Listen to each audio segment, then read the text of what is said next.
नमस्ते प्रणाम, हम किरण शर्मा। हम मंजू शर्मा अपना चैनल पर स्वागत करछी। नमस्ते प्रणाम जते दाई माई दीदी भाईजी चाची बहन जी सब गोटन के प्रणाम कर सब गोटन प्यार आशीर्वाद देना देवे आगे बढ़ावित रहबे और अहाँ सबके प्यार आशीर्वाद बहुत मिल रहे ना, हमेशा मिलक चाहिए। और अहाँ सबके प्यार आशीर्वाद से हम सब बहुत खुश रहे छी।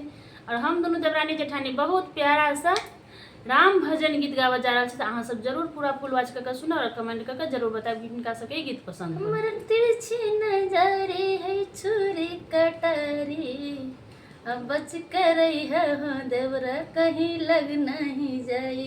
एहन बात सब देवर के नहीं कहियो।